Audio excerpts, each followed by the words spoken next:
The threat of an all-out war between Hezbollah and Israel is intensifying on the northern border with Lebanon. The IDF says tens of thousands of Israeli soldiers are ready to go on the offense. Well, one expert tells CBN News that time is running out to find a diplomatic solution. CBN Middle East correspondent Julie Stahl reports. As Hezbollah continues to launch artillery and rocket strikes against Israel, the IDF is preparing for an offensive inside Lebanon. We're more prepared for this than ever before, even for tonight if needed, and we'll continue and strengthen our preparations and our readiness moving forward. Earlier this week, a Hezbollah anti-tank missile hit a home in Kfar Yuval, killing a 70-year-old woman and her son.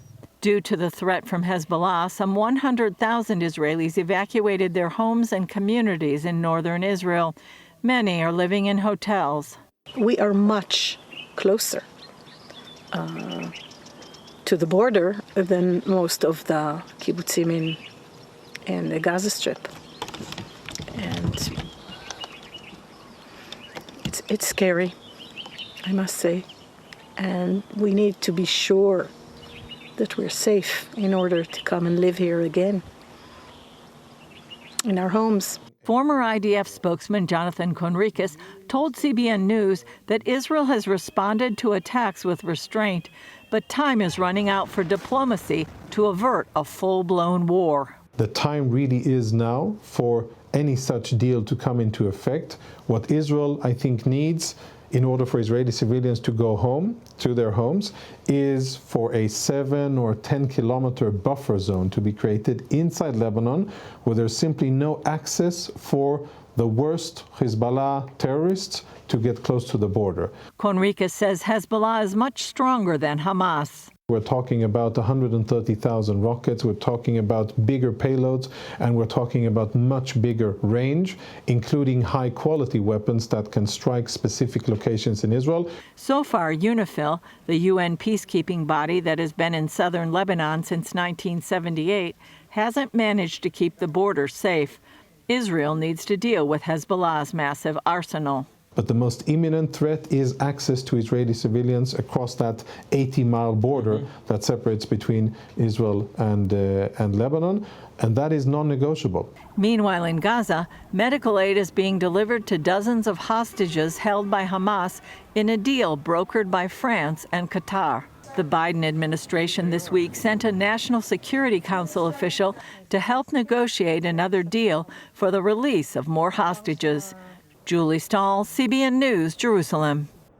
Well, if there was ever a time to pray for Israel, it's now. And you look at the threats from Hezbollah in the north, the threats from Iran, where they are saying we need to wipe Israel out, we need to drive them into the sea. Then the attack, horrible attack, October 7th, that will live in history as the worst terrorist attack in Israel's history. And they're still holding the hostages. They're still having this. And it's now threatened to turn into a regional war. And the Houthis out of Somalia are going after international, out of Yemen, are going after international shipping. Now, here's something that you may not know. I didn't know it until this morning. There's a difference in State Department registrations where you can be listed as a foreign terror organization. That's the most severe. But you can also be listed as a designated global terror organization. On the name, it doesn't seem to make any difference. But they're going to designate, they took it off. President Trump designated the Houthis as a foreign terror organization, which meant you could seize their assets, that it was a crime to do business with them. They couldn't get visas into the United States.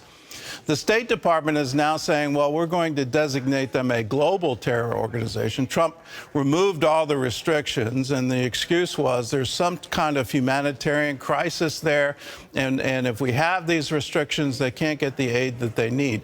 So they're saying now we're going to reinstate them as a global terror organization. But here's the kicker, and it's a big one. They can still get visas into the United States. They can still operate bank accounts here. It's not a crime to aid them. And the SEAL teams just boarded a ship with weapons loaded to the gills for them to take and then try to stop international shipping. It makes no sense to me that we would actually help people get arms so they can attack our Navy ships. It's absolutely mind-boggling.